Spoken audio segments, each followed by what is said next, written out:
Ang ating istorya ay magsisimula sa Shangjiang City First Middle School, nakapila ang lahat para sa taunang Talent Awakening. Nang tawagin ng proctor ang susunod na estudyante, humakbang si Anbay at ipinatong ang kanyang kamay sa batong haligi para subukan ang kanyang mahikal na potensyal. Kumislap ang haligi ng berde, na nagpapakita ng halos katamtamang score na 3.1 bilang isang mage. Inanunsyo ng proctor ng malakas ang kanyang 3.1 mage rating para marinig ng buong tao. Agad na nagsimulang kutsain siya ng mga nanunood, nagtataka sila kung paanong isang broke na lalaki na may halos pasang-awang istatistika ay nakakuha ng mas mataas na score kaysa sa kanyang nobyang may score na lampas siyam. Sinubukan ng kanyang nobyang siluruan na palambutin ang suntok sa pamamagitan ng pagyayabang ng kanyang 9.6 na score at nangakong poprotektahan siya mula ngayon. Hindi man lang naapektuhan si Anbay, at sinabi sa kanya na hindi niya kailangang mag-alala para sa kanya. Sa totoo lang, wala siyang pakialam at masaya na lang siyang nagising ang kahit anong talento imbes na maging isang ordinaryong NPC habang buhay. 18 taon na ang nakalilipas, nag-transmigrate siya sa mundong ito na puno ng kaguluhan, na aktibong sinasalakay ng mga demonyo at mababangis na halimaw. Agad na nawala ang 70% ng populasyon ng tao, na nagtulak sa mga nakaligtas na mamuhay sa masikip na mga city-state. Upang tulungan silang mabuhay, ang mundo mismo ang nagbigay sa sangkatauhan ng isang sistema na nagpapahintulot sa lahat na magbukas ng propesyonal na klase ng talento. Ang mga propesyonal na ito ay nahahati sa 6 na pangunahing tungkulin: mandirigma, mage, pari, mamamana, beast tamer, at suporta. Ang talento ay binibigyan ng grado mula 1 hanggang 10. Ang score na 3 ang pinakamababang kinakailangan para makapasok sa isang klase. Ang 6 ay makakakuha ng mataas na antas ng job transfer, at ang kahit anong score na higit sa 9 ay ginagawa kang isang mythic level na Diyos. Sa kasamaang palad para kay Anbay, ang kanyang pagganap sa shooting range ay nagpatunay na ang kanyang talento ay halos hindi siya kwalipikado para sa pinaka-generic na klase ng mage. Kalimutan na ang maging apocalyptic archmage. Wala siyang sapat na lakas para maging tamang mob grinder. Nang makita ng dalaga ang kanyang kaiyahiyang resulta, sinabi niyang mas mabuti pang lumipat siya sa klase ng suporta at sa halip ay tumakbo ng kanyang logistics. Ngunit walang pakialam na sinabi ni Anbay na italok niya pa rin ang klase ng mage, na lubos na nagpabigla sa dalaga, samantala, ang iba pang klase ay tumatawa na sa mga trahedyang resulta ng iba. Habang iniisip ni Anbay kung makakatulong ang pagbili ng bagong staff para swertihin, binalaan siya nito na ang pagsayang sa pagkakataong maging kanyang suporta ay nangangahulugang mag-isa na siya sa kanyang landas. Sa loob ng class transfer hall, hinarap siya ng instructor ng isang realidad, tanong kung sigurado na ba talaga siya. Itinuro niya na bilang isang sirang ulila na may trahedyang 3.1 na score, walang pangkat ang kukup-kup sa kanyang mage build. Tahasang inamin ni Anbay na ang kanyang talent score ay basura, ngunit tumanggi pa rin siyang umatras dahil sa kabila ng masamang istatistika, kumakapit pa rin siya sa isang huling sinag ng pag-asa. Ang sistema ay nag-udyok na ang pag-activate ay nangangailangan ng pagkumpleto ng class transfer. Kaya't nilock ni Anbay ang kanyang pinili at sinabi sa guro na siya ay lumilipat sa pagiging mage. Nagkunot noo si Guru Wang at sinabihan siyang pumasok sa transfer array at tanggapin ang energy baptism. Habang pinapanood siyang pumasok sa portal, napabuntong hininga ang guro sa isa na namang kabataang gumagawa ng kaina-hinalang desisyon sa buhay. Tumayo si Anbay sa gitna habang ang mga mahikal na ron ay nagliwanag at ang hilaw na enerhiya ay umalma sa paligid niya. Namangha si Guru Wang nang marahas na kumilos ang magic array. Kinumpirma ng sistema na matagumpay ang class transfer, opisyal na ginagawa siyang magic apprentice. Agad niyang na-unlock ang kanyang panimulang kasanayan, ang basic fireball. Si Guru Wang ay tumingin lamang ng may pagkadismaya, sinabing ang isang basic apprentice ay hindi pa maituturing na tunay na mage. Sa halip na magmukmak sa masasamang salita ni Guru Wang, labis siyang natuwa nang sumabog ang isang gintong spell card na napaligiran ng kumikinang na energy chain. Pagkatapos ng kanyang class transfer, sa wakas ay pumasok ang sistema, itinali ang skill affix system sa kanya. Sa bawat pag-level up niya, nakakakuha siya ng isang draw para kumuha ng affix na nagpapalakas sa anumang kasanayan, kaya hindi siya nag-atubili at agad na gumuhit. Sumwerte siya sa unang pool, nakuha ang isang gintong legendary skill affix, pagsabog. Sa mundong ito, ang mga affix ay karaniwang nakalaan lamang para sa mga kagamitan, ngunit ang kanyang sistema ay nagpapahintulot sa kanya na ay lakip ang mga ito ng direkta sa kanyang mga aktibong kasanayan.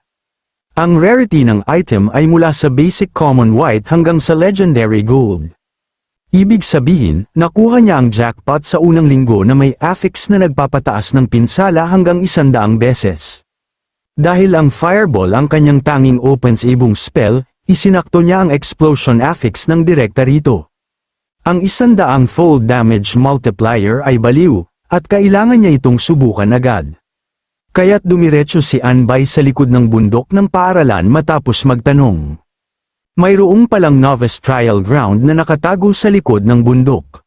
Namangha ang mga nanunood nang makita si Anbay na dumating bilang isang mage, at pinagtsismasan ang kanyang kapalaran, ipinapalagay na makikisawsaw lang siya kay Luruan.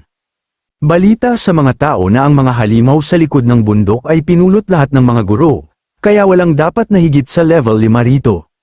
Biglang iniunat ni Luruan ang kanyang staff patungo kay Anbay at nagpanggap na napansin lamang siya. Sinubukan ni Luruan na ipagmalaki ang kanyang 3 Eyes Mage status, nag-alok na buhatin siya at hatiin ang karanasan, ngunit sinagot siya ni Anbay ng matalas, "Ako? Hindi naman." Nang tanungin ni Luruan kung bakit siya dumiretso sa kanya kung hindi niya kailangan ng tulong, diretsahang sinabi ni Anbay na nakaharang lang siya sa pasukan. Lubos na napahiya si Luruan, nagalit at nagpanik kung paano nito sisirain ang kanyang peking imahe bilang mapagmahal na kasintahan. Binalaan siya ni Guru Wang ng mandatory safety talk, pinapaalalahanan siyang huwag sirain ang walang kamatayang zero-death streak ng paaralan sa loob ng dungeon. Magalang na tumango si Anbay at nagpasalamat sa paalala. Habang pinapanood siyang pumasok, napabuntong hininga si Guru Wang, sinadya niyang itago ang pagkakaroon ng trial ground sa bata, ngunit nakarating pa rin siya rito ng mabilis. Nag-teleport si Anbay diretso sa forest zone, lumabas mula sa kumikinang na magic circle, handa na sa aksyon. Agad na lumitaw ang isang level 1 mutated rabbit na may 80 HP, 5 ATK, at 3 def. Naalala niya na ito ay dating hindi nakakapinsalang hayop bago ginawa ng ibang mundo na maging hyper-aggressive monster. Pumili siya ng karahasan at nagsagawa ng palihim na pag-atake, binigkas ang kanyang basic fireball spell. Madaling tumalon ng kuneho sa apoy, kinukutya ang kanyang mabagal na atake. Bago pa niya maintindihan ang pagkabigo, lumingon ang kuneho at bamuka ang bibig na puno ng nakakatakot na ngipin. Ngunit isang nakasisilaw na pagsabog ang tumama sa panga ng malaking daga bago pa ito makakagat. Isang malaking pagsabog ang ganap na sum-ira sa nilalang, walang naiwan kahit ano. Napansin niya na ang 10 metrong explosion radius ng spell ay madaling bumawi sa kanyang mabagal na bilis. Kinumpirma ng sistema ang isang malaking 1% EXP gain mula sa kunhong yun. Ngayong kabisado na niya ang kasanayan, oras na para tumigil sa paglalaro at magsimulang mag-speed farm ng mga level. Dumaan siya sa madilim na kagubatan upang tipunin ang maraming mob aggro hanggat maaari. Isang grupo ng galit na mutated boar ang kumagit sa pain, sumugod upang durugin siya. Dahil ang mga mabababang halimaw na ito ay madaling mahulog sa mga pain, ang pagpapangkat sa kanila ay napakadaling trabaho. Nang nasa tamang posisyon na sila, lumingon siya at inihagis ang kanyang basic fireball. Ang naglalagablab na orb ay bumagsak ng diretso sa gitna ng nagmamadaling kawan. Isang malaking pagsabog ang tumama sa pagbagsak nito, agad na ginawang karanasan ng buong kawan, sabay-sabay na winasak ang 16 na mutated na nilalang sa isang atake, na agad na nagtaas ng kanyang karanasan sa 29%. Habang patuloy na sumasabog ang pangalawang pagsabog sa sahig ng kagubatan, opisyal niyang nakuha ang sapat na EXP para umabot sa level 2. Ang pag-abot sa level 2 ay nag-trigger ng kanyang class pass ives, nagdagdag ng isa sa lahat ng istatistika at naglagay ng 3 dagdag na puntos ng direkta sa spirit. Sa refresh na istatistika, napansin niya ang isang bagong affix draw na naghihintay sa kanyang system interface. Walang pag-aalinlangan, tinawag niya ang sistema upang kumuha ng isa pang gintong affix. Ngunit nang kuminang ang liwanag, natanggap niya ang ultimate gotcha scam, eksaktong kaparehong explosion affix na pagmamay-ari na niya. Bago pa siya magreklamo tungkol sa duplicate drop, nakita ng sistema ang kopya at agad na binigyan siya ng libreng bonus draw. Ang duplicate protection ay malaking tulong na nagbigay sa kanya ng isang gintong legendary affix na tinatawag na tenfold, na agad na nasipsip sa kanyang power pool. Nagtataka kung maaaring mag-stack ang mga duplicate affix. Nakuha niya ang go signal mula sa sistema at iniutos nitong pagsamahin ang dagdag na explosion affix sa fireball, hindi man lang siya naabala sa mababangis na halimaw na gumagapang sa likuran niya. Sa pagsasanib ng duplicate, ang fireball ay nag-level up sa explosion times 2, na nagpadala ng damage scaling nito sa isang kitakot-takot na 300 times multiplier. Nagpapahinga si Anbay sa tabi ng campfire sa gitna ng madilim na gabi, nag-iihaw ng karne ng halimaw para magpalakas. Lumalabas na ang pagkain ng karne ng mutated beast ay nagbibigay ng mabagal na daloy ng XP at nagpapataas pa ng kanyang base stats ng bahagya. Halos na-clear na niya ang bawat halimaw sa likod ng bundok na ito, ngunit level 4 lamang ang kanyang naabot. Ang biglaang pag-atake ng isang mabangis na oso kanina ay nagtulak sa kanya na ilagay ang kanyang affix sa maling slot dahil sa panic.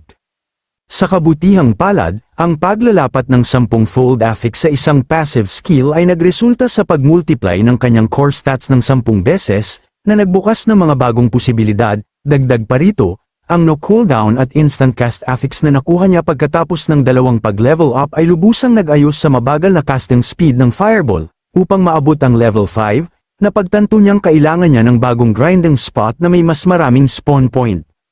Sa labas, napansin ni Nadine Jiong at Old One na ang bilis ng pag-clear ng halimaw ay kaina-hinalang lampas sa normal.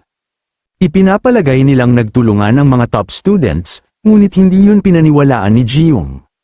Bago pa siya makapagpaliwanag, isang nagpanik na estudyante ang tumakbo palabas, sumisigaw ng tulong. Hinawakan ng mga kawani ang traumatized na bata para malaman kung ano ang sumisira sa zone.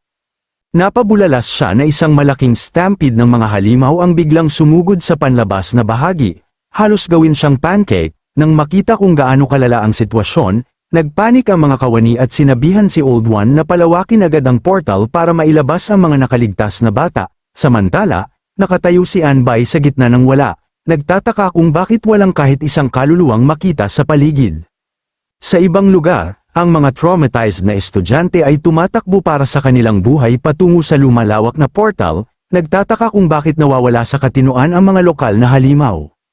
Isang ganap na alon ng red-eyed monsters ang sumugod sa lupain sa isang baliw at walang kontrol na stampede, nakatayo sa tuktok ng mataas na bangin, mahinahong tinitingnan ng bida ang magulong ulap ng alikabok na tumataas mula sa ibaba. Napagtanto niyang walang laman ang likod ng bundok dahil lumipat ang lahat ng mob sa labas, na literal na libreng XP para maabot niya ang level 5. Bumalik sa portal, nagsimulang dumaan ang mga takot na estudyante patungo sa kaligtasan habang sinusubukan ng mga kawani na panatilihing matatag ang extraction point. Mahinahong humakbang si Anbay sa kumikinang na portal, mukhang naglakad-lakad lamang imbes na nakaligtas sa isang alon ng halimaw. Agad na lumapit ang instructor, na mangha na nakalabas siyang buhay, at tinanong kung paano niya naiwasan ang horde ng halimaw. Nagpanggap si Anbay na walang alam, sinabing mahiwagang nawala ang horde nang siya ay umalis, naniwala ang guro at sinabihan siyang magpahinga, at ipinaalala na ang grand exam ay sa loob ng 10 araw, ang malaking pagsusulit na magtatakda ng kanyang buong karera. Ibinalaba ni Anbay ang kanyang berdeng hood at napagtantong hindi man lang nag-abala ang guro na magtapon ng basic appraisal skills sa kanya. Sa totoo lang, panalo yun dahil ang pagtatago ng kanyang tunay na lakas ang tamang diskarte. Dagdag pa rito, ang pag-abot sa level 5 ay nag-unlock ng kanyang pangalawang skill slot, nagpapataas ng lahat ng stats ng 10 at nagdagdag ng 3 sa kanyang spirit, upang lalong gumanda ang sitwasyon. Sinuwerte siya at nakuha ang gintong legendary skill affix, Corpse Explosion. Samantala, ang mabibigat na yabag ay umalingaungaw sa lugar habang isang misteryosong figure ang humakbang palapit. May nagngangalit sa tahimik na galit, hindi masaya sa kung paano naganap ang mga pangyayari, ang mga naiwang partido ay lubos na naguluhan, nagtataka kung saan naglaho ang lahat ng halimaw. Mamaya ng gabing yun, pumunta si Anbay sa gusali ng Adventurers Association sa downtown. Dahil handa na siyang mag-unlock ng pangalawang skill, nagpasya siyang mag-browse ng mga skill book. Nang makita ang 10,000 na presyo ng basic tier 1 skill book, Agad niyang naalala na ang pagiging mage ay para lamang sa mayayaman, nagpa siya siyang laktawan ang mga overpriced na skill book at sa halip ay pumunta sa counter para mag-set up ng dungeon card, tinanong ng clerk kung siya ay isa sa mga freshman na nagising ngayong araw, at nagkumpirma siya ng walang pakialam. Inabot ng clerk ang isang form na humihingi ng kanyang high school at klase para maproseso ang dungeon card. Bago pa man niya mapunan nito, may isang lalaking may bandana ang sumigaw ng kanyang paaralan at klase sa buong bulwagan. Kalahati ng silid ay nagsimulang magdiwang habang ang iba ay nagmumukmok sa galit, nag-iiwan sa kanya na lubos na naguguluhan. Tumawa ang lalaking may bandana at pinuri siya dahil sa mabilis na pag-abot sa level 5 sa kanyang unang araw. Ipinakilala niya ang sarili bilang isang alumnos mula sa parehong high school at inihagis ang 3 recovery potion sa counter, libre. Tinitigan ni Anbay ang mga potion at sa wakas ay nagtanong kung sila ay literal na nagsusugal sa kanya. Ngumisi ang lalaki at kinumpirmang tumataya sila kung sinong high schooler ang unang magre-register, at ang pagtaya sa isang first high mage ay malaki ang nagawa. Nagpasalamat si Anbay para sa libreng loot at tinawag siyang matanda, na ikinagalit nito dahil 2 taon pa lang siyang graduate. Ipinakilala ng lalaki ang sarili bilang Xiao Ruin, nag-aalok ng kanyang level boosting service kung sakaling kailanganin ng bata ng carry. Dahil sa pagkamausisa, tinanong ng bida kung may iba pang gambling pools bukod sa kung sino ang unang nagrehistro. Ibinunyag ni Xiao na tumataya sila sa rookie dungeon picks at clear times, kahit na ang pagsasama-sama ay sumisira sa blind odds. Habang umiinom ng potion, naghulog ng bomba si Anbay, humiling ng 10-1 odds para sa kanya sa pag-clear ng Purgatory Difficulty Dungeon. Nabulunan si Xiao sa usok ng sigarilyo, binalaan siyang ang Purgatory Mode ay hindi laro para sa mga baguhan. Ngunit si Anbay ay tumingin lamang ng may tiwalang hindi naaapektuhan. Nagkatinginan sila ni Xiao, na pagtanto nitong hindi nagbibiro ang baliw na freshman na ito. Inihagis ni Xiao ang tray at hiniling ang kanyang pangalan, sabay sabing kapag nagbukas ang pool na ito, ang taya ay madaling umabot sa 3 hanggang 500,000. Diretsahang tinanong ni Anbay kung natatakot silang hindi niya kayang bayaran. Inihagis niya ang kanyang ID, ipinakilala ang sarili bilang Anbay ng pamilyang INF mula sa Upper River City, at nangakong malaking porsyento ang makukuha nila kung ma-set up niya ito. Hindi pa nakarinig si Xiao ng kahit anong pamilyang INF sa kanyang buhay, ngunit naisip niyang ang sinumang naglalabas ng pera ng ganito kabilis ay dapat mula sa ilang mayamang angkan. Dumiretso si Anbay sa gate, nilock ang level 5 na Remnants of the Bug Emperor Dungeon sa Purgatory Difficulty, tuluyang nawala sa sarili si Xiao nang makita niyang pinili nito ang pinakamahirap na mode, at agad na nagpas siyang kumapit sa VIP na ito na parang nakasalalay ang kanyang buhay. Sa isang kislap ng mahika, nag-teleport si Anbay diretso sa maalikabok na dungeon clearing, handang humarap sa negosyo ng mag-isa. Ang dungeon challenge ay may 4 na difficulty levels, kung saan ang purgatory ay nangangailangan na wasakin niya ang bug nest at mabuhay. Dahil walang mapa na gag-abay sa kanya, nagpasya si Anbay na pumunta lang kung saan pinakamakapal ang swarm ng mga bug, agad na nakatagpo ng swarm ng level 7 na goldwing bugs. Hindi man lang kumaibat si Anbay habang pumapalibot sa kanya ang mga higanteng armored bug. Mahinahon niyang itinaas ang kanyang wand para mag-cast, at agad na nagpaputok ng isang malaking nagniningas na pagsabog na lumamon sa buong swarm sa init. Nang mapansin niyang nakaligtas ang mga tanky monster sa panlabas na blast, naghanda si Anbay na maghulog ng kasunod na atake. Ang scorch bug ay nanghina sa himpapawid, halos hindi na nabubuhay matapos tamaan ng shockwave. Bago pa ito makabawi, isang marahas na pagsabog ng berdeng enerhiya ang sumugod upang tapusin ang trabaho. Biglang napagtanto ni Anbay kung ano talaga ang nangyayari, ang berdeng pagsabog na iyon ay hindi normal na atake. Ito ang epekto ng corpse explosion, lumalabas na sa kanyang pagmamadaling umalis sa likod ng bundok, ikinabat niya ito sa kanyang fireball nang hindi binabasa ang skill description. Ang mga napatay na kaaway ay marahas na sumasabog para sa max HP plus incoming attack damage, ibig sabihin hindi na niya kailangang mag-spam ng fireball. Maaari na lang siyang umupo at hayaang mag-trigger ang kanilang mga katawan ng isang malaking automated chain reaction. Agad na kumilos ang skill, nagdulot ng marahas na pagsabog sa paligid niya. Ang mga pagsabog ay agad na nag-stack sa isang magulong chain reaction, Ginawang isang maapoy na hill ingan ng karne ang buong zone, nang kuminang ang berdeng apoy, mahinahong lumabas si Anbay mula sa apocalyptic na resulta ng walang kahit isang gasgas. Ang corpse explosion ay talagang ultimate mob clearing hack dahil kahit ma-atomize ang isang alon, ang mga nakaligtas ay nagkukumpulan lamang pabalik upang kunin ang kanilang turn sa blender. Bago pa siya makapagdiwang sa libreng EXP, may nakatawag ng kanyang pansin. Kumino ang usok sa paligid ng isang malalim na bangin sa malapit, na nagpapakita ng paggalaw sa ilalim. Tumingin siya sa kailaliman at nakita ang isang horde ng mga higanteng armored bug na magkakapal. Sa totoo lang, ang paggrupo nila ng ganon ay nagligtas sa kanya sa abala ng pag-aim, ang mga napakalaking salagubang ay lumipad upang salakayin siya. Ngunit isang fireball ang bumagsak ng diretso sa hukay upang salubungin sila. Ang spell ay sumabog agad, nagpalabas ng isang malaking blast ng berdeng enerhiya na sumangga sa horde bago pa man sila makalabas ng hukay. Nakalock-in si Anbay, tahimik habang tumitindi ang tensyon. Sa labas, ang kanyang kuya ay labis na nag-aalala sa dungeon screen, nananalangin na makalusot siya dahil milyon-milyon ang nakataya sa betting pool. Samantala, dinobol ng isa pang sugarol ang kanyang taya, naghagis ng dagdag na 50,000 sa pot at sinabing malapit ng matalo si Xiao. Lumingon ang isang babaeng blonde, nakaramdam na may malaking mangyayari, biglang kumislap ang isang server-wide announcement, na nagdeklarang na clear ni Anbay ang Bug Emperor Dungeon sa Purgatory difficulty na may SSS rating sa level 5, nawala sa sarili ang buong lobby, lubos na naguguluhan kung sino ang ganitong klaseng menace na si Anbay, agad na niyakap ng kuya si Anbay ng mahigpit, ipinagdiriwang ang malaking panalo na kanyang nakuha habang hinihingi ang bayad mula sa kanyang kalaban. Sa opisyal na pagkasira ng leaderboard, isang kislap ng enerhiya ang kumalat sa malayong abot tanaw.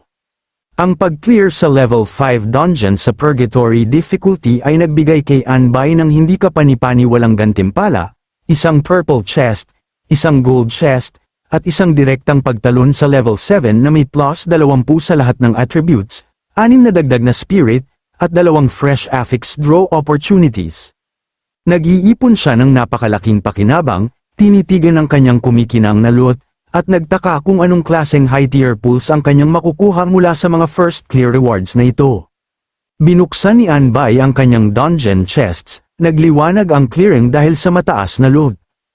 Ang mga nakuha ay blood rage pills, nutrient potions, rare bug monster materials, at isang makintab na Purgatory Walker badge.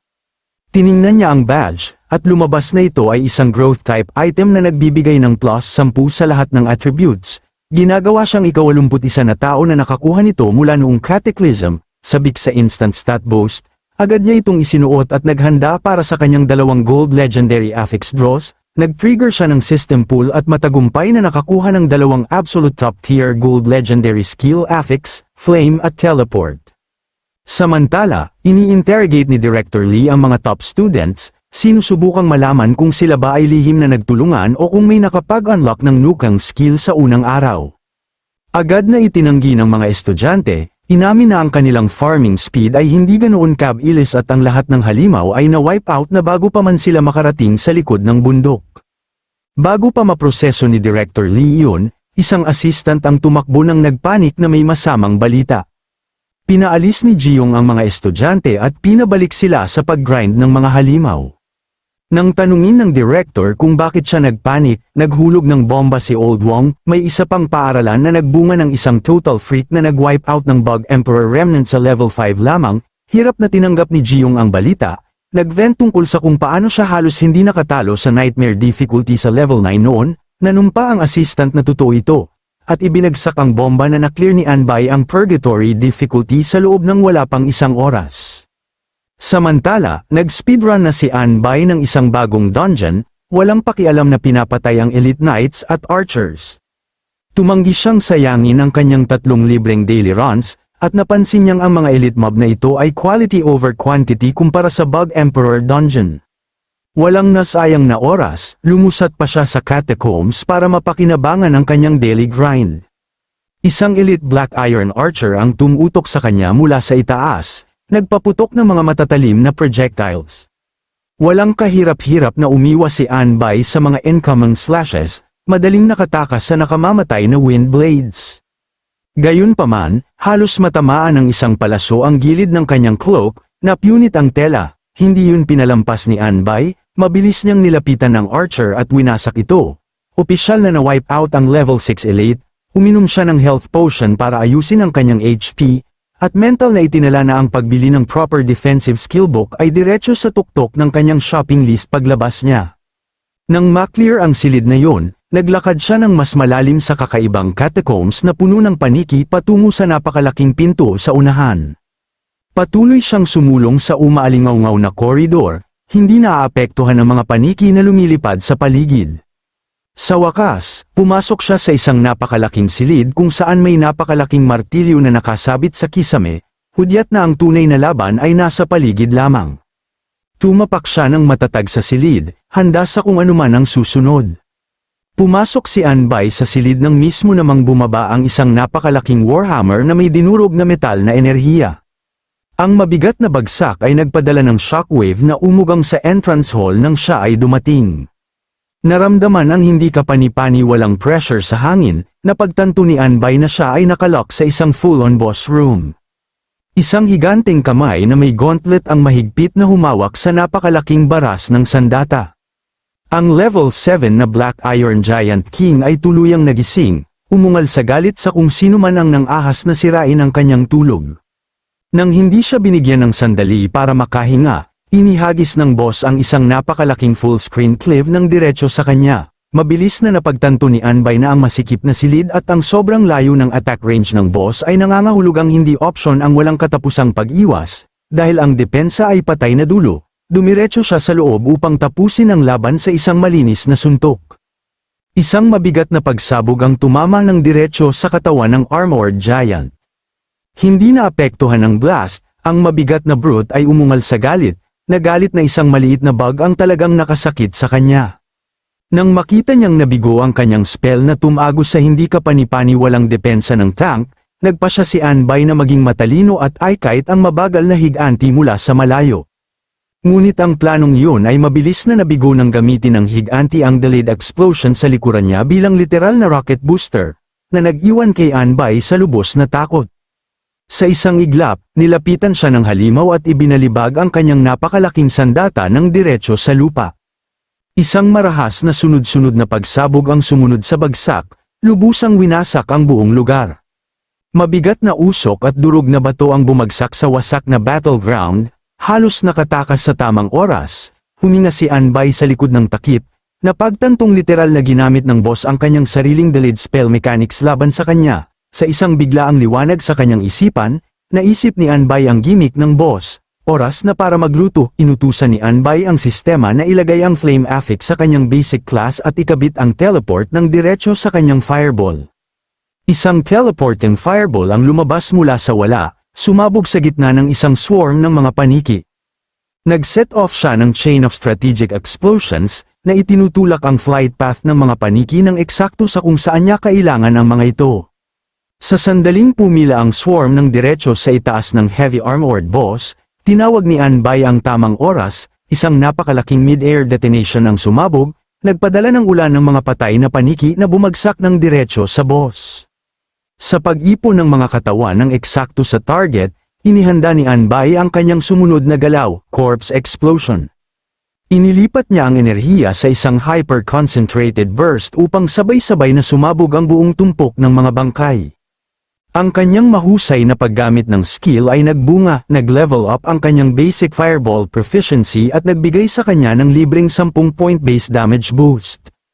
Ang chain detonation ay tumama ng eksakto sa target, nagpadala sa nilalang ng hiyaw ng matinding sakit habang ang enerhiya ay palm unit dito.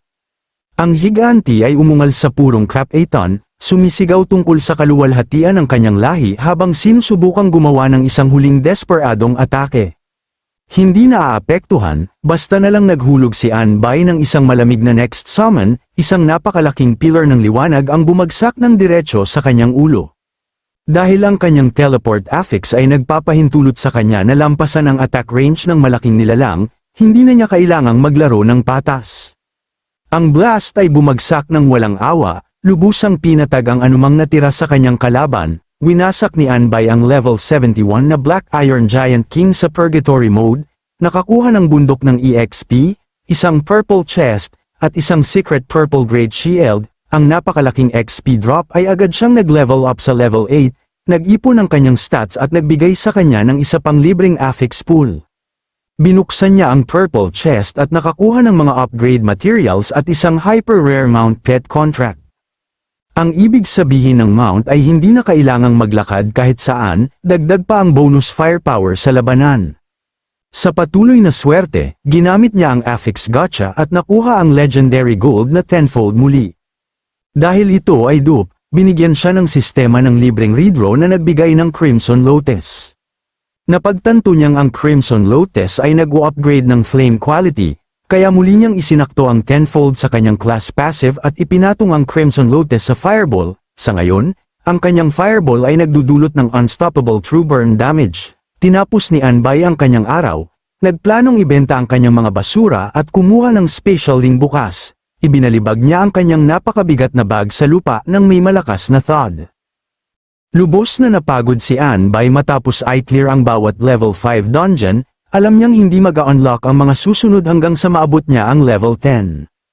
Biglang may sumagi sa kanyang isipan, nagpanik siya, naisip na baka kinuha na ng mga nagpapatakbo ng betting pools ang kanyang cot at iniwan na siya.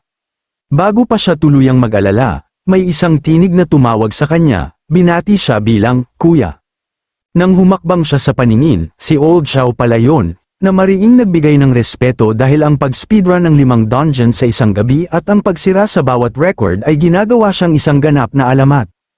Inabot ni Xiao ang isang card na may lamang nakakagulat na 1.98 milyon, na nanalo ng malaki sa mga taya habang si Anbay ay nag-grind. Gayunpaman, binigyan siya ni Xiao ng isang babala na mag-ingat dahil ang kalahati ng malaking payout na yon ay kinuha mula sa isang talunang sugarol sa malapit. Binalaan siya ni Xiao tungkol kay Jiang Lilei, isang level 20 na assassin mula sa Shadow Assassin Guild na maaaring maghanap ng ganti dahil sa nawala niyang pera, ngunit basta na lang yun binale wala ni Anbay. Bago umalis, basta na lang ibinigay ni Anbay kay Xiao ang lahat ng high-tier monster drops mula ngayong gabi, na nag-iwan sa matandang lalaki na may hawak na maliit na kayamanan sa lubos na hindi makapaniwala. Bumalik sa kanyang apartment ng hating gabi, inilatag ni Anbay ang kanyang bagong special rings, isang amulet, at ilang essential mage skill books. Ang paggastos ng 3 milyong credits para lamang makabili ng dissenting gear set ay masakit. Lumalabas na ang pagiging mage ay isang ganap na financial sinkhole. Gayunpaman, ang pag-iipon ng pera ay walang silbi maliban kung ito ay direktang napapalitan ng raw combat power. Binuksan niya ang skill book, agad na pinalibutan ang sarili ng isang swarm ng kumikinang na gintong rune. Na-unlock niya ang basic telekinetic shield, isang skill na nagpapahintulot sa kanya na i-bind ang shield type gear upang makakuha ng dagdag na depensa at isang barrier na nakaskill sa kanyang spirit stat. Ito ang perpektong defensive buff para protektahan ang kanyang Skishy Glass Cannon build, na ginagawang napakahalaga ng shield drop mula sa kanyang nakaraang dungeon run. Inactivate niya ang telekinetic shield upang i-bind ang gear. Sa totoo lang, medyo naiinis pa rin siya dahil hindi niya nakuha ang napakalaking coffin lid ng Giant King upang gamitin sa halip. Nilock ni Anbay ang kanyang bagong defense buff, tinawag itong essential insurance para sa kanyang paparating na biyahe lampas sa pader ng lungsod. Dumating siya sa napakalaking gate na naghihiwalay sa safe zone mula sa nakamamatay na ilang sa labas. Bago pa siya makahakbang, agad na ibinaba ng mga gwardya ang kanilang mga sandata upang harangan siya. Tiningnan nila ang kanyang stats nang may hindi paniniwala. Tinanong kung ang isang level 8 basic mage ay talagang iniisip na mabubuhay siya ng mag-isa sa labas. Walang pakialam na humakbang si Anbay, inabot ang kanyang pass at nagbayad ng 10 grand para sa exit fee. Pinaalalahanan siya ng gwardya na pindutin ang emergency SOS button kung siya ay mapahamak. Habang humahakbang siya sa portal, binalaan siya ng mga gwardya na bumalik bago lumubog ang araw kapag ang night box ay nagiging berserk sa bawat halimaw. Ang 100 milya na nakapalibot sa lungsod ay isang total war zone na maaari lamang mapuntahan sa pamamagitan ng short-range teleportation arrays. Pagkatapos ng cataclysm, ang mutation ay ginawang nakamamatay ang kahit na lokal na halaman upang burahin ang anumang ebidensya ng iyong katawan. Dahil patay na ang electronics, pinuri ni Anbay ang sistema sa pagpigil sa kanya na tuluyang mawala. Sa kailaliman ng gubat, nagpanik ang mga gutom na goblin dahil sa pagkukulang sa kanilang food quota at sa takot na sila ang maging susunod na pagkain ng kanilang hari. Nang makakita ng isang tao sa malapit, ang Level 11 Goblin Squad ay natuwa, nagplano na kaladkarin ang baguhan pabalik bilang merienda. Mula sa itaas, napansin ni Anbay na ang kanyang basic identify skill ay nakakakuha lamang ng high-level stat summary sa mga mob. Nang walang oras na sayangin, nagdeklara si Anbay na oras na para magsimula ang grind. Nagpakawala siya ng isang napakalaking spell, lubusang binomba ang lugar sa isang nakasisilaw na pagsabog. Isang sugatang goblin ang nagpanik nang mapagtantong isang human mage ang nakatayo sa kanyang harapan. Tuluyan na siyang nawala sa sarili, nagtataka kung bakit ang isang nakakatakot na halimaw ay nasa ilang. Sa halip na tapusin siya, sinabi ni Anbay sa mob na tumakbo pabalik at dalhin siya ng diretso sa kanilang kampo. Tumakbo ang nakaligtas sa kanilang base, sumisigaw ng babala na isang human mage ang sumalakay. Binalaan niya ang kampo, nagmamakaawa na patayin ang tao sa mismong lugar. Mahina hong pumasok si Anbay sa kanilang lungga, halos tumutulo ang madilim na aura. Isang higanteng goblin na may kumikinang na pulang mata ang humiihip ng warhorn upang tipunin ang mga tropa. Ngunit bago pa man sila makapag-set up, isang malaking pagsabog ang Sumira sa kanilang outpost. Isang napakalaking horde ng red-eyed goblins ang sumugod, humahagalpak na parang mga baliw habang naghahanda silang sumalakay sa kanya. Agad na tinutukan ng goblin swarm si Anbay, nagpaputok ng mga palaso at sumugod ng buong bilis. Ang kanilang volley ay tumama sa isang gintong barrier ng diretso, tuluyang naduraj sa impact nang walang nagawa. Nagtago si Anbay sa likod ng kanyang telekinetic shield. Ipinagmalaki na wala siyang natamong pinsala. Tumangging tanggapin ang pagkatalo, isang malaking goblin ang umatras at ibinalibag ang kanyang mabigat na palakol ng buong lakas. Ang sandata ay tumama sa shield ng may mabigat na clash, na nagdulot ng kabuuang -1 pinsala. Tuluyang nawala sa sarili ang goblin sa sobrang hindi makapaniwala. Hindi maproseso ang kanyang katawa-tawang depensa, nag-alok si Anbay ng isang mapaglarong paumanhin habang walang pakialam na nag-charge ng kanyang counterattack sa likod ng barrier. Isang malaking pagsabog ang sumabog mismo sa kanilang mga mukha, agad na winasak ang buong goblin squad. Kinuha ng spell ang mga bangkay, nagliwanag ang kanilang mga ugat sa pabago-bagong berde habang namamaga ang mga ito. Nag-trigger ang chain corpse explosion, nagdulot ng mabilis na sunod-sunod na berdeng pagsabog na lubusang Sumira sa horde. Ang mga rogue player sa malapit ay nagyelo sa kanilang pwesto habang ang malalaking pagsabog ay umalingaw-ngaw sa kagubatan. Isang lalaki ang nagpanik, kumbinsido na ang isang high-tier mage lord ay nag-carpet bombing sa buong zone gamit ang tier 3 flame burst. Samantala, nakatayo si Anbay nang walang pakialam habang ang natitirang shockwaves ay pumutok sa hangin sa paligid ng isang higanteng runic barrier. Sa likod ng pink na liwanag, isang red-eyed goblin soldier ang nakatitig sa kanya nang may nakamamatay na intensyon. Nagrally ang mga goblin, sumisigaw na patumbahin ang mga tao upang bigyan sila ng kanilang dakilang hari ng malaking gantimpala. Sa isang matinis na sigaw ng digmaan, ang buong squad ay sumugod kay Anbay ng sabay-sabay mula sa bawat anggulo. Binigyan sila ni Anbay ng kredito para sa aktwal na koordinasyon bago sila paalalahanan na ang pagtutulungan ay isang biro sa harap ng raw power. Nag-trigger siya ng instant casts, naghulog ng barrage ng gintong blast na agad na nagpabalibag sa buong squad. Walang pakialam na pinadaan ni Anbay ang isang gintong blade sa isang umaataking goblin nang hindi man lang lumingon. Sa isang pagwawagayway ng kanyang staff, nagpakawala siya ng isang napakalaking gintong AoE burst. Ang atake ay lubusang nagpantay sa goblin settlement sa umuusok na mga guho. Kinumpirma ng sistema na 34 na goblin ang na-wipe out at isang pagtalon sa level 8, na ikinatuwa niya sa bilis ng speedrun. Habang tinitignan ng tumpok ng nahulog na ginto at gear, isang kumikinang na purple gem ang nakatawag ng kanyang pansin. Sinuri ni Anbay ang kumikinang na purple crystal at napansin niyang ito ay nagkakahalaga ng 1,000 yuan bawat gramo pabalik sa lungsod. Isang flex na kayang bilhin lamang ng mga top-tier elites. Totoo na ang mga combat class ay high risk, ngunit ang bilis ng pag-imprenta ng pera ay nag-iiwan sa mga lifestyle class sa alikabok. Nang maalala ang huling salita ng mga goblin tungkol sa isang dakilang hari, napagtanto niyang may mas malaking monster camp na naghihintay sa labas at naglakbay upang hanapin ito. Habang tinatapos ni Anbay ang laban-laban sa isang higanteng berdeng halimaw, may tumawag sa kanya, ang kanyang kasabwat. Tinanong ng kanyang kasama kung ito ba ang target mula kahapon, at mapait na kinumpirma ni Anbay yun. Nagreklamong ang bata ang nagdulot ng pagkawala ng kanyang squad leader rank at nag-iwan sa kanya ng 1,000,000 utang. Iminungkahi ng kanyang kaibigan na patayin na lang ang level 9 na bata doon at pagkatapos, ngunit binalaan ni Anbay ang kanyang kasama, sinabing ang target ay kabilang sa makapangyarihang pamilyang Bai, hindi alam ang mga sumusubaybay sa kanya.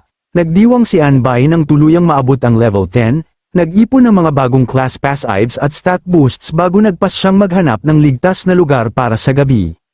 Nagpa siya ang dalawa na sundan siya palayo sa City Defense Force. Bagaman ang isa sa kanila ay nagsimulang magtaka kung mayroon nga bang marangal na pamilyang Bai sa Xiangjiang City. Nang makahanap ng tahimik na kuweba para magkampo para sa gabi, sa wakas ay nagkaroon si Anbay ng sandali ng pribasya. Nakaupo sa tabi ng campfire, inutusan niya ang sistema na kumuha ng 2 bagong affix. Umiikot ang gotcha wheel, nag-lock sa isang gintong affix kasama ang isang malalim na kumikinang na pulang card. Kinumpirma ng mga system notification na nakuha niya ang gintong legendary affix na explosion at isang pulang mythic affix na death spotting substitute, na lubos siyang nagulat. Tinitigin niya ang rank hierarchy sa sobrang hindi makapaniwala. Hindi pa siya nakarinig ng mythic tier na umiiral sa itaas ng legendary, bahagyang nadismaya na ito ay affix lamang sa halip na isang standalone skill. Agad siyang nagplano kung paano i-maximize ang output nito. Ikinabit niya ang death spotting substitute sa isang passive skill, na nag-unlock ng cheat code revive na nagbibigay ng full restoration, invulnerability, at escape teleport. Napagtanto niyang sa level 100, halos may 70 extra lives na siya. Mula sa wala, isang projectile ang lumipad papunta sa kanya, na nagtulak kay Anbay na itaas ang kanyang defensive shield sa tamang oras. Kinutya siya ng umaatake mula sa itaas, tinanong kung bakit ang isang mayamang young master ay nasa labas na nagfa-farm ng mga halimaw nang walang kasamang bodyguard. Ibinaba ang peking pagiging magalang, hiniling ng lalaki na ibigay ni Anbay ang lahat ng perang napanalunan niya kahapon kung gusto niyang makalabas ng buhay. Tinawag siya ni Anbay para sa direktang pagnanakaw, tinanong kung hindi ba talaga siya natatakot na dumating ang City Defense Force para arestuhin siya. Ngunit nakalkula na ng umaatake, aabutin ng 5 minuto bago dumating ang mga gwardya, at hindi tatagal si Anbay ng ganoon katagal, sumabat ang kanyang gun, sinabihan ng kanyang boss na tumigil sa kakarap at salakayin na lang siya. Nang marinig ni Anbay na sila lang ang 3 at 5 minuto bago may makagambala, ibinaba niya ang kanyang pag-arte bilang takot at mumisi, sapat na ang oras na yun para ayusin ang negosyo. Sumugod ang manggagaway, sumisigaw na ang isang solo mage ay halos libreng loot na naghihintay na ma-wipe out sa loob ng 5 minuto. Bago pa man niya matapos ang kanyang villain monologue, isang napakalaking fire spell ang sumabog mismo sa kanyang mukha. Isang katawa-tawang pagsabog ang palm unit sa lupa, agad na nilamon ang umaatake sa isang alon ng hilaw na firepower. Ang kanyang high-tier protective amulet ay nabasag sa init, halos hindi nakapagbigay ng survival check para sa kanya. Nakahandusay sa nasunog na lupa, nawala siya sa sarili dahil napilitan siyang sayangin ang kanyang pinakamahal na defensive item laban sa isang level 10 na archer. Nang kumino ang usok, umikot ang mana sa paligid ng isang sobrang hindi naapektuhang Anbay, kasing walang pakialam gaya ng dati, nakapatong ang kanyang staff sa kanyang balikat. Ibinaba ni Anbay ang totoong usapan, hindi masama ang plano, ngunit masyadong malawak ang agwat ng lakas. Tumingala sa sobrang takot, sa wakas ay nagkonekta ang mga tuldok ng lalaki, ang misteryosong powerhouse na naghulog ng Tier 3 flame burst kanina ay si Anbay pala sa buong oras na yun. Nagpanik ang lalaki at desperadong nagpanggap na walang alam, sinabing si Anbay ay malamang na mali ang tao dahil hindi siya marunong ng kahit anong Tier 3 skills.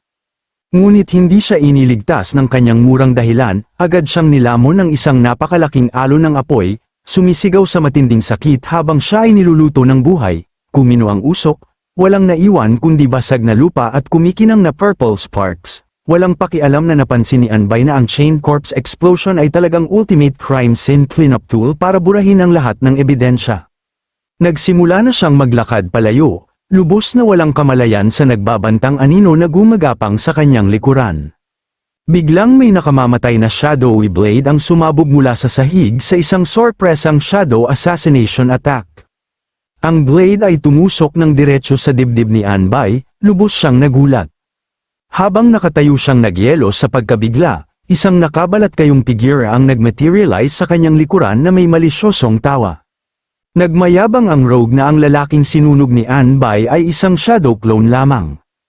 Ipinagmalaki niya kung paano ang isang level 20 veteran ay laging may extra leaves na nakahanda. Nakatayo sa itaas ng nahulog na katawan ni Anbay, lumapit ang assassin upang kunin ang kanyang gamit, handang angkinin ang lahat ng high-tier loot para sa kanyang sarili. Nang yumuko ang assassin upang kunin ang kanyang gamit, nag-trigger si Anbay ng isang counter trap, sumabog sa gintong liwanag, tumayo ng lubos na maayos. Kinilala ni Anbay na ang level 20 assassins ay may nakakainis na gimmick. Walang pag-aalinlangan, nagpakawala siya ng isang alon ng nagliliyab na apoy na lubusang sumunog sa shadow clone. Inamin niyang ang kanyang death spotting substitute ay halos nagligtas sa kanyang buhay, at nagpa siya si Anbay na ang Loika ay nagsasabing magpaputok ng mas maraming pagsabog kung sakaling may mga extra clone na nagtatago sa paligid.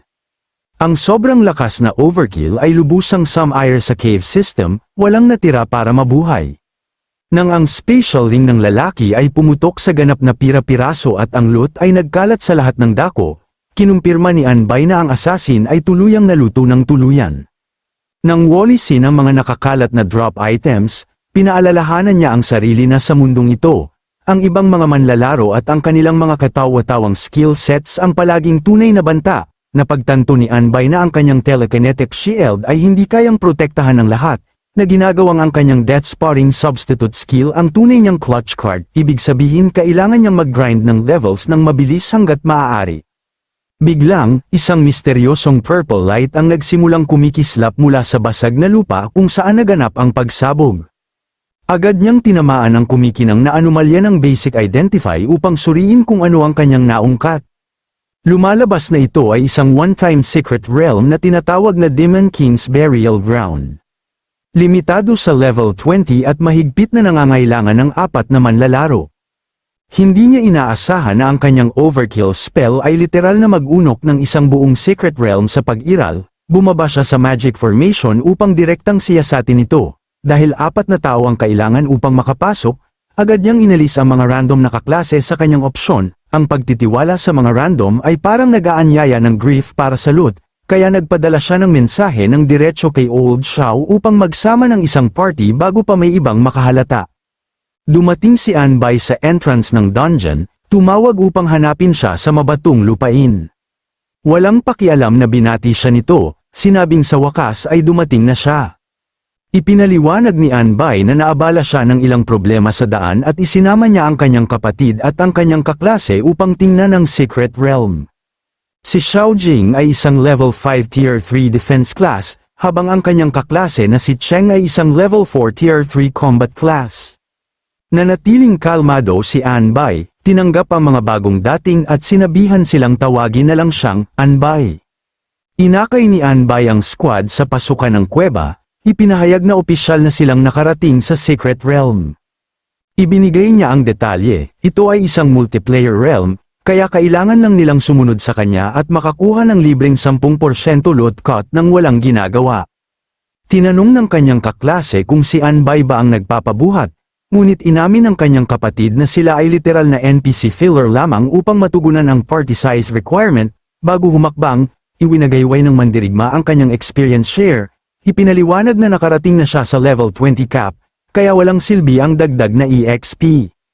Isang marahas na purple energy ang sumugod habang iniwarp ng sistema ang buong team ng diretso sa dungeon.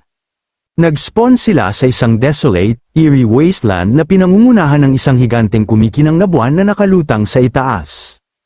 Agad na nagpanik ang Shield Warrior mula sa nakakatakot na vibe at nagtago sa likod ng kanyang napakalaking shield, na nagtulak kay Anbay na mapagtantong pumili siya ng max defense tank build dahil lamang sa takot siyang masaktan. Isang kumikinang na asul na kamay ng kalansay ang sumabog mula sa basag na lupa. Isang hukbo ng mga asul na kalansay ang nagsimulang gumapang mula sa putik, pinangunahan ng isang nagbabantang armored swordsman. Bumaba ang stats, isang level 15 purple elite unit na may 28,000 HP at malalakas na attack stats ang umungal sa hangin. Nang makita ang halimaw na ito, agad na nagpanik ang party, nag-alinlangan kung ang isang level 10 mage ay kayang mag-solo ng purple elite. Samantala, labis na natuwa si Anbay sa sobrang taas ng difficulty. Gayunpaman, pinaalalahanan niya ang sarili na itago ang kanyang broken skill affixes mula sa kanyang mga kasamahan. Nag-chant siya ng peking spell ng malakas at nagpakawala ng fireball ng diretso sa incoming undead mob. Ang fireball ay tumama ng diretso sa bungo ng elite skeleton swordsman ng may matinding puwersa. Ang kumikinang na asul na bungo ng elite skeleton ay gumulong sa lupa na parang mabigat na bowling ball. Tuluyang nawala sa sarili ang party matapos makitang ang isang level 10 basic mage ay naghulog ng fireball na parang tactical nuke, na natiling kumpiyansa si Anbay na walang makakaalam ng kanyang affix cheat hanggat nananatiling buo ang mga bangkay. Patuloy siyang nagpaputok sa horde, napansing hindi man lang marami ang mga kalansay, ngunit bawat mob ay elite. Habang pinapanood siyang sunugin ang buong silid, sinubukan ng party na kumbinsihin ang sarili na siya ay isang high-level smurf na nagtatago ng kanyang tunay na ranggo. Agad na sinira ng kanilang leader ang kaisipang yon, pinaalalahanan silang si Anbay ay literal na nagising ang kanyang klase kahapon lamang, tulad nila. Tinamaan ng ultimate reality check, nagsimula siyang magkaroon ng existential crisis sa kung paanong ang agwat sa pagitan ng mga tao ay mas malawak pa kaysa sa pagitan ng tao at aso. Nang tanungin ng tank kung ibig sabihin ba noon ay mas masahol pa sila kaysa sa aso, sinabihan siyang tumahimik agad, inutusan ng leader ang lahat na bilisan upang hindi nila pabagalin ang kanilang carrier bago makarating sa boss. Isa pang mob ang agad na natanggal, nag-iwan ng purong loot at libreng XP. Ang pagpatay ay nagtulak kay Anbay sa level 11, nagdulot ng napakalaking stat boosts, dagdag na fire affinity, at bonus spirit. Sinabihan niya ang squad na walisin ang mga drop materials bago sila magpatuloy. Masayang kinuha ng kanyang kasamahan ng trabaho, sinabihan si Anbay na mag-relax habang nagbubuhat ng bundok ng loot. Tinawag ni Anbay ang kanyang sistema upang gumuhit ng affix, agad na nakakuha ng gintong legendary affix na tinatawag na high probability. Nang pag-isipan kung ito ba ay nagpapataas ng drop chances pagkatapos ng mga pagpatay, nagpasya siyang ilakip ito sa kanyang tanging offensive spell, ang fireball. Ang affix ay nag-lock ng maayos, permanenteng nag-upgrade ng drop chances ng fireball. Nang ang lahat ay ligtas na nakaimpake sa isang spatial ring, tinanong ng kanyang kasamahan kung dapat ba nilang hatiin ang loot ngayon. Sinabihan ni Anbay ang grupo na mag-focus at i-clear muna ang dungeon bago mag-alala sa paghahati ng loot. Dumating sila sa isang nakakatakot na graveyard dungeon kung saan ang tanging tunog ay ang tuyong dahon na kumakaluskos sa mga nakalimutang libingan. Maingat na nag-navigate ang squad sa mahamag na sementeryo, nakahanda ang kanilang mga sandata. Nang makakita ng isa pang kabaong sa daan, nakaramdam si Anbay ng matinding deja vu mula sa kanilang huling dungeon run. Ang sinaunang batong kabaong ay nakatayo sa tahimik na katahimikan, naglalabas ng purong masamang pakiramdam. Sa tamang oras, marahas na nabasag ang takip ng kabaong sa isang pagsabog ng malamig na enerhiya.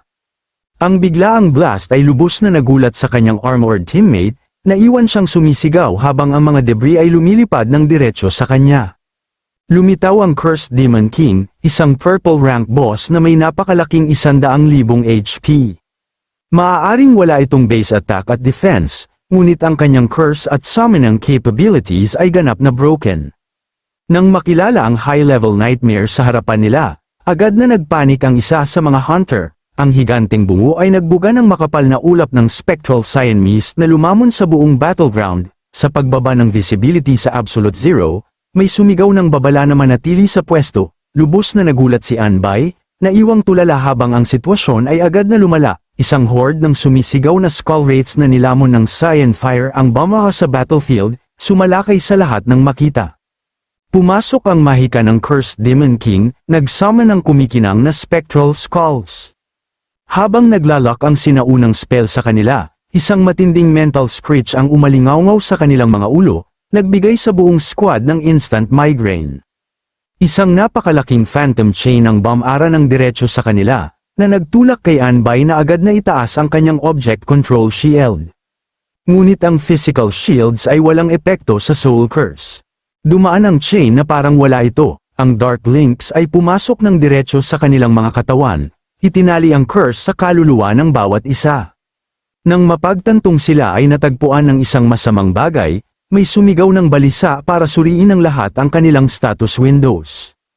Binuksan ni Anbay ang kanyang system panel at nakakita ng isang magandang bagong debuff.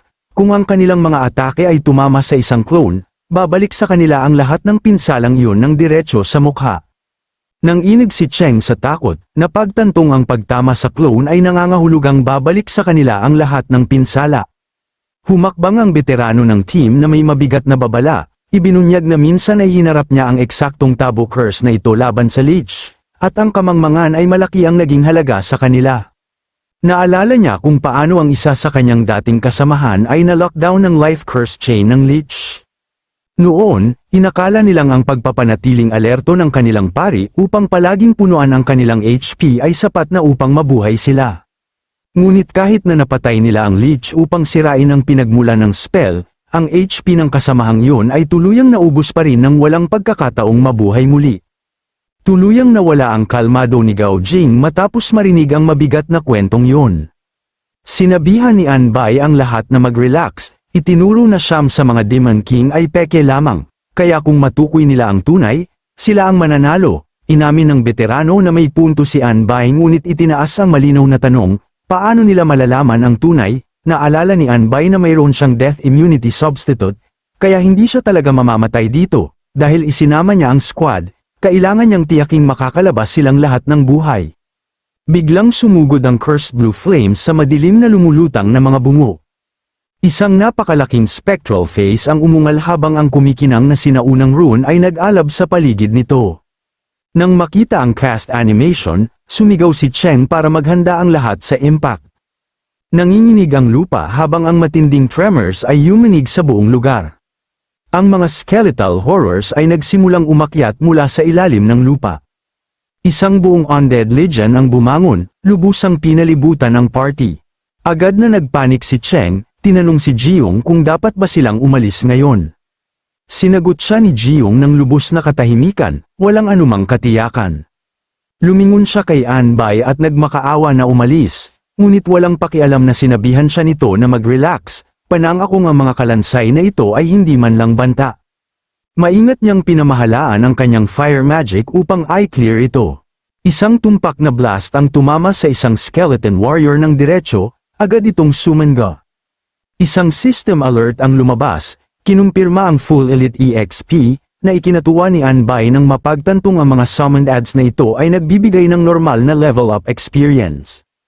Mas maraming undead monsters ang nagmaterialize, binaha ang lugar ng dark energy.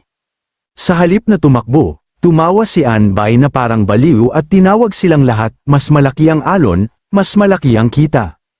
Isang walang tigil na barrage ng nagniningas na pagsabog ang palm unit sa horde, winasak ang mob sa madaling experience points, mahigpit na hinawakan ni Anbay ang kanyang staff, naramdaman ang marahas na enerhiya na nanginginig sa kanyang mga daliri. Isang napakalaking gintong orb ang Bamara, halos hindi tumama sa isang alon ng sumisigaw na spectral blue skulls, nang mapagtantong halos pumutok niya ang lahat, inamin niyang masyado siyang na-excite at na-overcharge ang spell. Isang napakalaking shadowy skull dragon ang lumukob sa field, naghagis ng nakakatakot na anino sa maliit na party sa ibaba. Pinunasan niya ang kanyang pawis, naiwang nakatakas sa isang catastrophic magic backlash. Nagmakaawa ang kanyang kasamahan na mag-ingat, ngunit sinagot lang sila ni Anbay ng klasikong, "Trust me bro, aksidente lang yun." Seryoso na siya ngayon, tatlong kumikinang na gintong orb ang lumutang sa paligid niya habang ini-charge niya ang kanyang staff, nag-activate ng instant cast. Ang mga nakasisilaw na sinag ng liwanag ay bumagsak, winasak ang armored skeleton sa alabok bago pa sila makagalaw. Ang mga gintong sinag ay bumagsak na parang absolute orbital strikes, binugbog ang lupa ng mabilis na sunod-sunod na pagsabog na lubusang sumangga sa mga halimaw. 2 oras ang lumipas at ang party ay literal na nakaupo lamang at nagre-relax, lubos na namangha na may makakalaro ng ganito. Halos hindi maproseso ni Cheng ang kanyang pinapanood, si Anbay ay nagfa-farm ng high-tier boss na parang automated infinite EXP glitch. Inamin ng lalaki na ang normal na manlalaro ay tatakbo para sa kanilang buhay. Ngunit ang DPS ni Anbay ay sobrang katawa-tawa, walang katapusan niyang nililinis ang skeleton horde. Kumislap ang luha ng paghanga sa mata ni Xiao Jing, hindi maalis ang tingin sa pambihirang display ng dominasyon. Bigla niyang napansin ang kakaiba at itinuro na wala ng mga kalansay na gumagapang mula sa lupa. Isang malamig na simoy ng hangin ang dumaan sa battlefield, nag-iwan ng katahimikan at isang parang napuno ng durog na buto. Sa itaas, isang nag-iisang cursed demon king clone lamang ang natitira na lumulutang sa hangin. Sa halip na tapusin, sinuntok ni Anbay ang boss ng Ultimate Thorn, hiniling na mag-spawn pa ng mga mob kung hindi ito natatakot. Napagtanto ng party na ang boss ay gumagamit ng spirit upang mag-cast ng skills, ibig sabihin ang Demon King ay opisyal na zero mana na ngayon. Nang marinig ito, sa wakas ay nagkonekta si Anbay ng mga tuldok kung bakit biglang tumigil ang boss sa pag-atake. Dahil tuluyang na-drain ang mana nito, ang life curse chain na humahawak sa mga babae ay automatikong nalutas, pinalaya sila mula sa debuff. Nagpasya si Anbay na oras na para tapusin ang raid, pina-power up ang isang huling spell upang ipadala ang walang magawang boss ng diretso sa kabilang buhay. Dahil walang natitirang mana upang ipagtanggol ang sarili, ang Multong Cursed Demon King ay nakatitig lamang sa kanyang nalalapit na wakas, ang napakalaking strike ay sumabog sa buong arena, lubusang sumangga sa level 15 purple boss at na-clear ang Secret Realm, habang tumunog ang clear notification, nag-level up ang party, itinulak si Anbay sa level 12 na may napakalaking stat surge at isa pang affix draw opportunity.